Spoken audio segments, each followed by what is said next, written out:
Hi everybody. Okay, so I'm back with another K-drama to see. Have you already seen it? And if not, is this something that you would check out? Okay, so before we get into this video, you already know the drill. Like this video, follow me for more, and share this with someone that you know that enjoys watching K-dramas. Okay, so let's get started. Today's K-drama is called W, or W Two Worlds.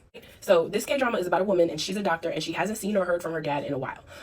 Her dad is a webtoon. He's like a really famous webtoon artist in their city, country, all of that. Okay, so she goes to his house, and she's like snooping around trying to find him. She doesn't see him anywhere. She goes into his office. She's searching everywhere at his desk, and there's a tablet. Something pulls her in from the tablet, and so ultimately when she gets pulled in, she ends up on a rooftop, and on that rooftop is where our male lead is, and it appears that he has just been stabbed.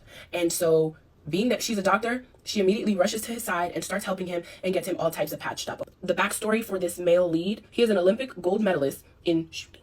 And his family actually gets unalived, and immediately all of the evidence and clues point towards him as the suspect because of the fact that the way that they were unalived, it just kind of matches his skill level. Okay, and eventually he's able to prove that, like, no, I didn't unalive my family. And in doing that, that kind of motivates him to go out and find who this person was that did that to his family. So back to our female lead. So while she's in this world, she's discovering that, like, this man is the protagonist of her dad's webtoon. So remember, I did say that her dad is a really famous, like, webtoon artist, and she's actually a really big fan of his work. Okay, and she begins traveling back and forth from the two worlds while explaining to her friends and him about the opposite worlds. So you can just imagine that everybody's kind of looking at this girl like, is everything okay with you? Like, you rescued a man on a rooftop? We didn't see your news report. Like, you know what I mean? That kind of thing.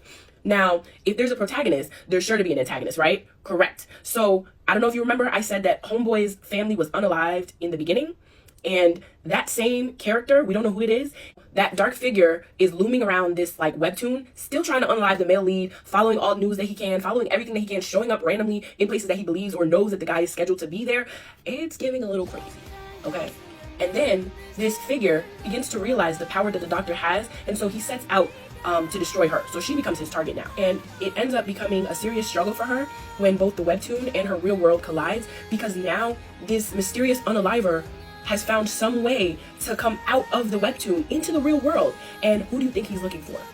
Her and him. He got his target out, he's looking for them, and he still has the skills and the abilities, it seems, from the webtoon, which is insane. Okay, and all the while this girl still hasn't found her dad. Like, now she's running for her life, and he's running for his life. So I really highly suggest that you guys watch this one. I would definitely say that this is definitely one of my top K-dramas. And, you know, the soundtrack wasn't too bad. I love that soundtrack. I'm not even gonna lie to you. That soundtrack is in my phone now, and I probably listen to some of the songs. And if you've noticed, that's probably the song playing in the background now. Okay, so I hope you really like this video. If you do go and watch this K-drama, come back and let me know what you thought of it. If you have already seen it before, definitely leave a comment and tell me how you felt about it. But thank you so much for watching. Okay, thanks. Bye.